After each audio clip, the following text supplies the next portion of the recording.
Mayor, Kong, the press is here. They're ready for your statement. Susunod kami.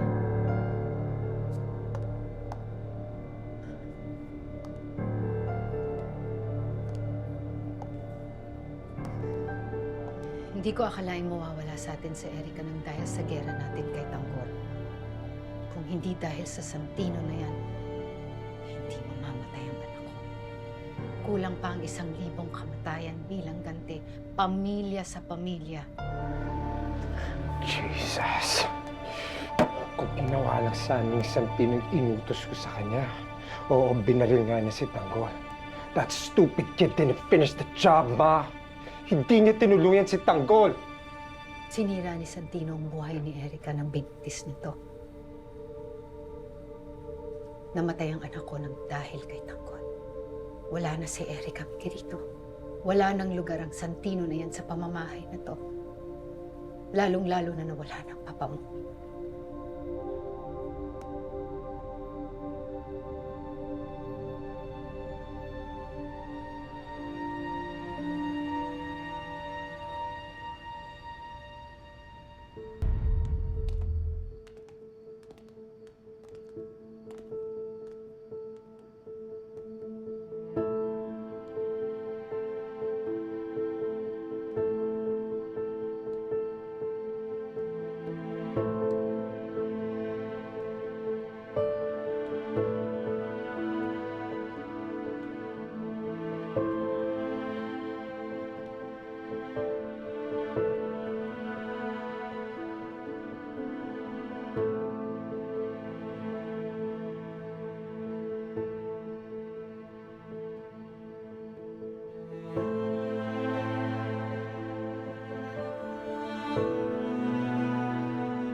Erica, Lolo, tawarin niyo po ako. Patawad po dahil hindi ko kayo nagawang iligtas mula sa kasamaan ni Tanggol. Marami na siyang sinirang mga buhay. Ang pamilya namin noon, pati ang pamilya sana natin sa hinaharap. Isang sumpa na naging kadugo ko si Tanggol. Demonyo siya. Demonyo!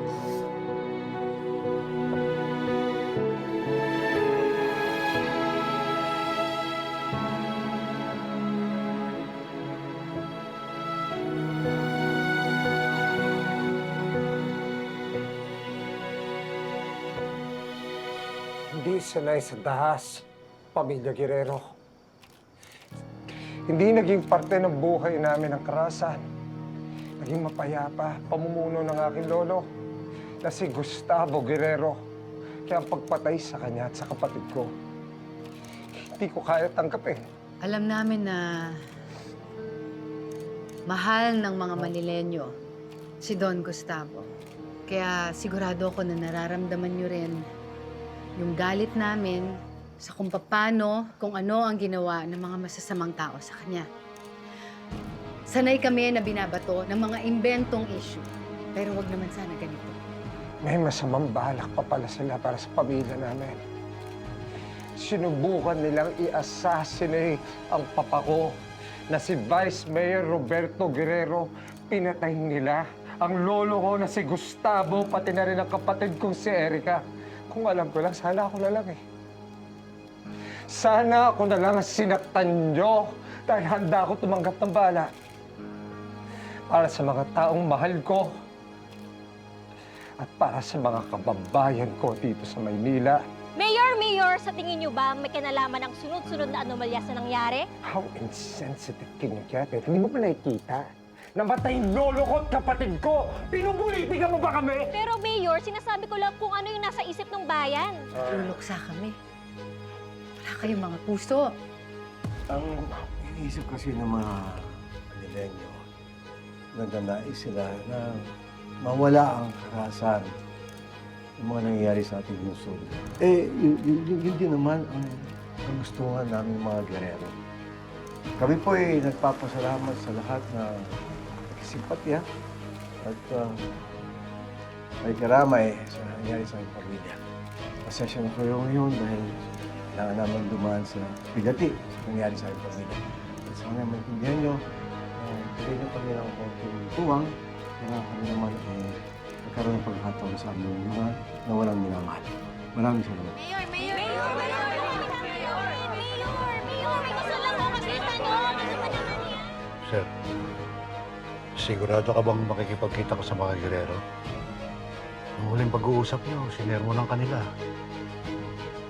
Iintindihin ko pa ba yun? Pati yung magiging apo ko kay Santino na wala. Natural na dapat nandito ako.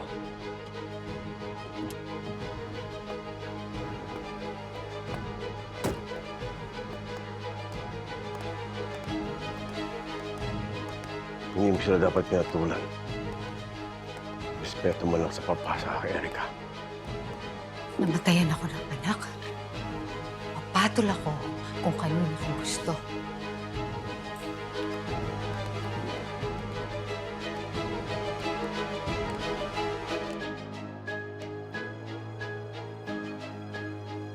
Anong ginagawa mo dito? Sige dito. May karapatan ako magluksa. Sino nagsabi sa'yo? Ito. Patay na yung bakal mo. Wala kang karapatan dito. Tingnan mo nga sila. Ha? Gustuin ko man magpasalamat sa'yo na binaril mo si Tanggol pero wala pa rin nagbabago. Namatayan ako dahil sa'yo! Sa inyo ng kapatid mo!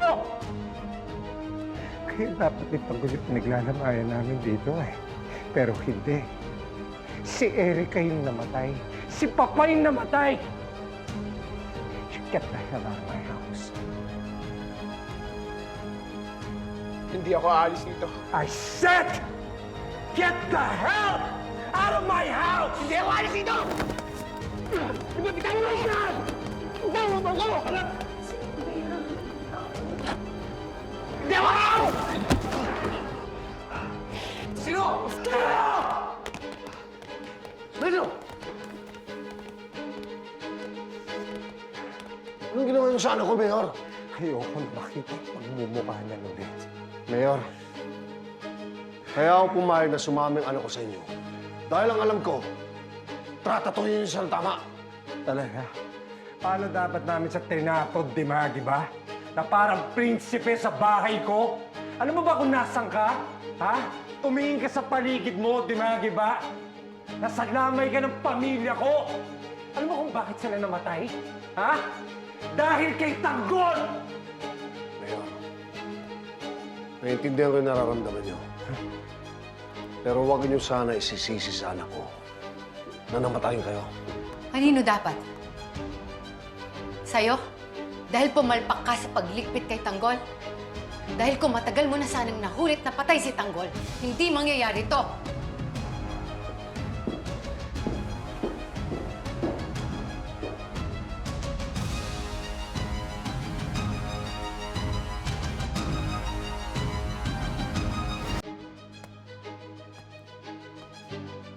Margarito, hindi ito ang tamang oras at panahon para magsisiyan tayong lahat. Jesus. Hanggang kailan mo pagtatanggol to, kuya? Sawang-sawa na ako sa kapalpakan nito! Hindi ko siya pinagtatanggol. Nagluluksa tayo. Galangin man lang natin ang papa at si Erica. Now on, kuya, hindi na ikaw ang magdidesisyon pagdating sa pinaka-importanting misyon ng Maynila. O hindi, Margie ba? Hindi na ikaw tutugis kay Tanggol. Margarito, merong dahilan kung bakit siya ang inilagay ko sa pwesto. sick of it! Mayor, malapit ko nang mahuli si Tanggol. Jesus, ano na naman dahilan to? Ha? I am so sick of it, Dimagi ba? You're stupid. You're incompetent. Ano? Mayor, Mawalang galang lang. Ako ang second in command sa opisina, sa presinto natin. Sa palagay ko, napapanahon na pare-pasa sa akin ang misyon. That's not a bad idea, Teniente.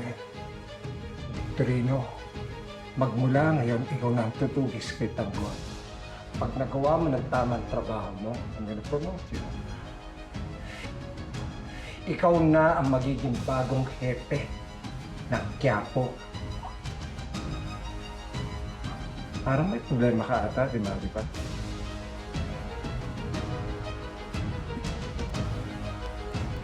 Sasabihin ka?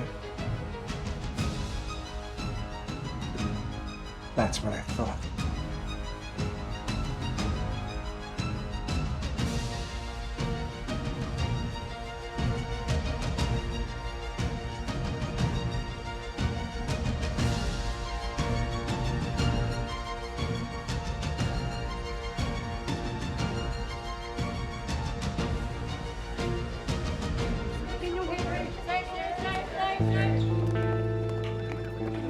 Umuwi ka na. Wala ka ng lugar dito. Pero tay, baka pwedeng dumito muna ako hanggang sa may ilibing si Lolo tsaka si Erica. Ano? Magpapagulpi ka kami kilito? Tinatato ko lang na parang basura sa tino. Binastos na ako ni Miguelito sa naging pasya niya. At ayoko na mapapastos pa uli. Lalo na kung malaman ko, nasasaktan ka rin uli. Kaya tara na! Pero tay... Tara na, sakay na. Sakay na!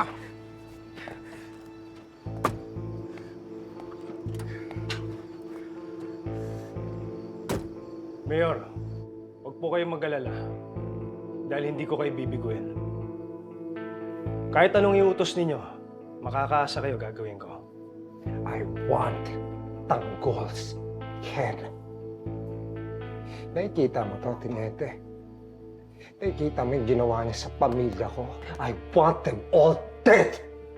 Si Don Ramon, pati yung buong tropa niya.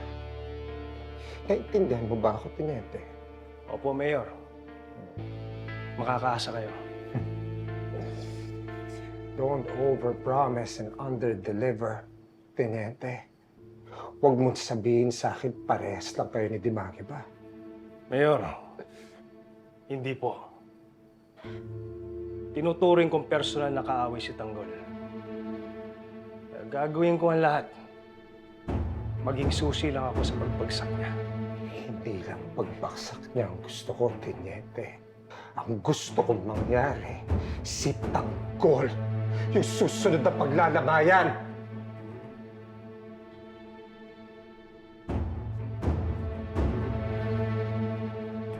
Bistado, katotong abit po mga kaibigan. May nagtangka po sa buhay ni Vice Mayor Guerrero at dito po yan sa ginaganap na unveiling po ng estatwa ng kanyang ama. Ligtas naman po si Vice Mayor Guerrero at nadakip din po kagad ang suspect. Kaya lang, hindi po natin... Ang galing talaga nito ni Sir Abit. Ang tapang niya eh. Hindi siya takot sa mga gerero. Bistado! Ginagawa natin dito, sir. Sige na! Oo. Huwag mong papapasokin yan, ha? Yes, sir.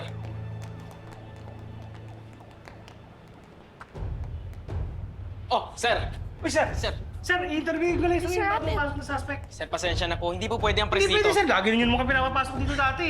Sumusunod lang po ako sa bilin, sir. Sir, Pasensya na. interviewin ko lang sa sandali. Mga 2 minutes lang tapos pwedeng... Pagbilinan lang po, sir. Pasensya na talaga. Sir, kailangan kong makausap yun. Sir, hindi ako aalis dito, sir. Kakausapin ko talaga yan. Maghihintay ako dito sa labas. Tara, Benjo. Review muna tayo. Kakausapin.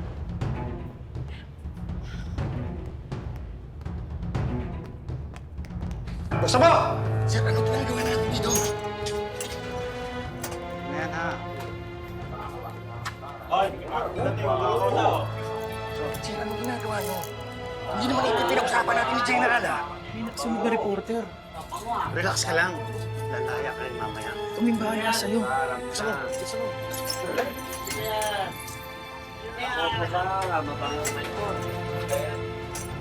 Mayor! Boss! Ito na bahala sa bata namin, ha? Opo, boss! Okay. Tagaan niyo yan. Sir! Tol. Sir, ilabas niyo ako dito, sir! Sir! Yes, Chief. Okay, di ba? Oo, kaya nga hindi ako maalis dito eh. Kailangan ako dito sa presinto. Gusto ko ma-interview. Sir, Sige, Chip. Sir, magandang gabi po. Ako po si PO1 Paula Garcia. Ito naman si PO1 Chona Vasquez. Kayo po si Abet Capulo, di ba? Yung reporter. Oo, bakit? May alam ako tungkol sa mga gerero. May nakuha akong video ni Lucio Liberan, leader ng Red Phoenix. Sinasabi niya na dinaya ng mga gerero ang eleksyon. Okay yan ah. Kaya lang, kailangan pa rin natin ng tao na tatayong testigo sa korte. Kaya nga ako nandito eh. Gusto ko ma-interview yung pinasok sa loob. Sino ho ba siya? Hindi ko nakuha yung pangalan eh. Pero kasi kanina, nandun ako nung sinubukan niyang patayin si Vice Mayor Guerrero. Kaya nagtataka ko lang, ang lapit, taplis lang yung tama. Parang may mali eh. Parang moro-moro lang. Tsaka ang lakas ng pakiramdam ko, kasabot ni Vice Mayor Guerrero yun. Sige, subukan kong kausapin yung suspect. Tutulungan ko kayo. Bakit mo ba ginagawa to? Malaki atraso sa akin ng mga gerero. Inatay nila tatay ko, si Mauro Garcia. Mauro Garcia, na-report ko na yan. Yan yung namatay sa Purok Marilag, di ba? Condolence. Salamat. Sinugod siya ng mga tauhan ni Vice Mayor. Sinusumpa ako na bibigyan ko ng hustisyang pagkamatay ng tatay ko at lahat ng mga ninakawan ng mga gerero. Aasahan ko kayong dalawa. Sir, babalikan ko po kayo Sige. Siya.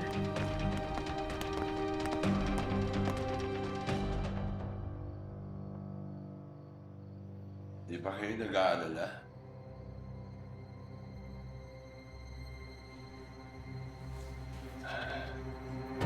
Sa isa na tayong nalalagas. Kahapon, si Franco, tsaka si Don Julio. Ngayon naman si Tanggol. Di kaya bukas, tayong lahat na mamatay. Uy, Thanos! Kung magsita ng ganyan, mabubuhay ang Tanggol. Huwag mo naman panghinaan ang loob natin. Tama na yan. Huwag na kayo mag-away-away. Wala namang may tutulong kung magtatalo kayo eh. Ang inaalala ko lang, Teng, mga pamilya natin eh. Baka hindi na nila tayo makitang buhay.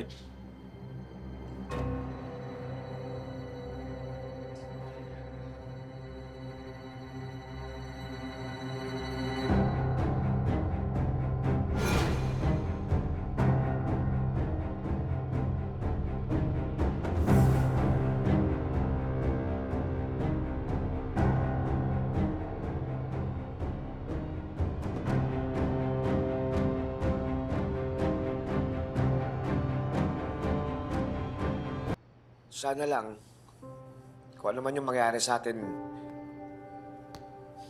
mabigyan tayo ng isang pagkakataon para lang makita yung pamilya natin. Alam niyo kung anong gustong-gusto kong mangyari?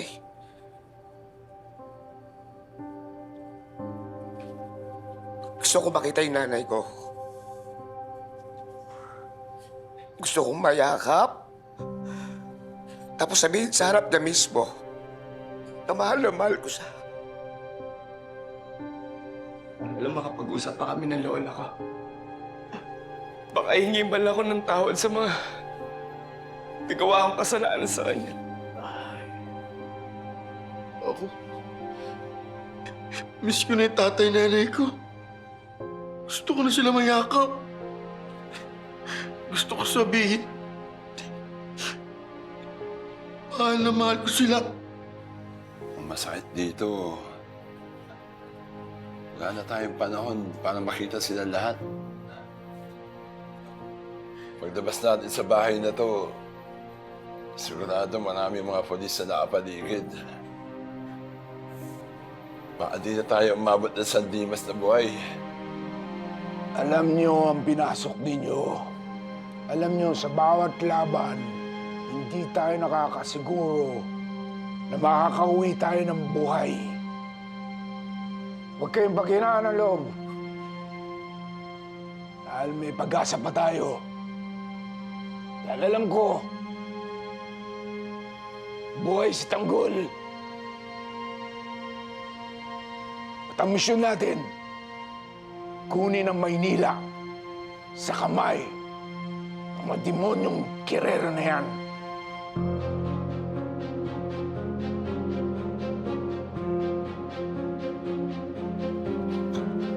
Kung gusto niyo po, tutulungan ko kayo. Nahanapin yung pamilya ninyo. Sasabihin ko sa kanila lahat ng mga sinabi niyo kanina. Paparating ko sa kanila. Tapos, bibigyan ko sila ng pagkain. Bibigyan ko rin ng konting pera. Makatulong man lang ako. Tandaan niyo, kayo na lang ang natitirang pag-asa ng Maynila. At umaasa kami doon. Umaasa kami kay Tanggol. Kaya gagawin ko lahat. Ayun, papahinga na ako, ha. Maraming salamat. Salamat din.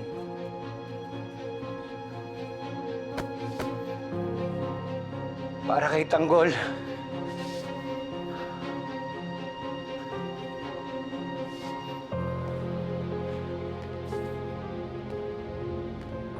Mga bobo, mga inutil. Di nyo naubos sa mga gerero. Wala kayong mga silbi. Ngayon, habang mahina si Tanggol, iisa-isahin ko na kayo.